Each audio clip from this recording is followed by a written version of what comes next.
SLBC tunnel ప్రమాదం సహాయక చర్యల్లో ప్రభుత్వం విఫలమైందని బీఆర్ఎస్ నేత హరీష్ రావు ఆరోపించారు. 5 రోజులైనా సహాయక చర్యలు ప్రారంభం కాలేదన్నారు. వివిధ ఏజెన్సీల మధ్య సమన్వయాన్ని సాధించడంలో కూడా ప్రభుత్వం విఫలమైందని తెలిపారు. మంత్రులు హెలికాప్టర్ల ప్రయాణాలు ప్రెస్ మీట్లకే పరిమితం అయ్యారని విమర్శించారు.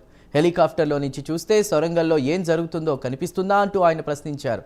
6 రోజుల తర్వాత తట్టెడి మట్టి తెచ్చారని అన్నారు.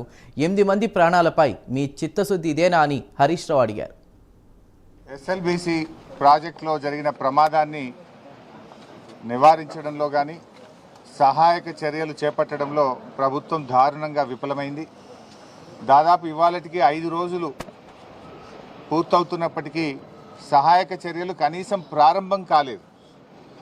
అంటే వివిధ ఏజెన్సీల మధ్య సమన్వయాన్ని సాధించడంలో కూడా ప్రభుత్వం ఫెయిల్ అయిపోయింది.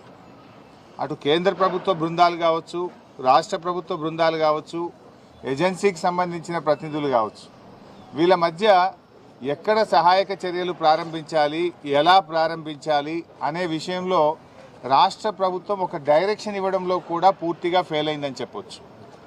మంత్రులు అక్కడికి వెళ్ళి హెలికాప్టర్లో టీవీలలో ఇంటర్వ్యూలు ఇవ్వడం మీద పోటీ పడుతున్నారు తప్ప సహాయక చర్యలను ముమ్మరం చేయడంలో పూర్తిగా ఫెయిల్ అయిపోయారు.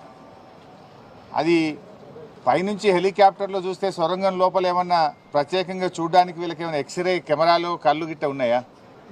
ఆ హెలికాప్టర్లో చక్కర్లు కొట్టుడు, టీవీలో ఇంటర్వ్యూలు ఏందో నాకైతే అర్థం కాలేదు. ఇప్పుడు మీరు కనీసం ఇలా 5 రోజులు అయింది. ప్రతి నిమిషం కూడా చాలా ముఖ్యమైనటువంటిది. వారి ప్రాణాలు కాపాడడానికి ఒక్కొక్క నిమిషం, ఒక్కొక్క క్షణం కూడా చాలా విలువైనటువంటిది.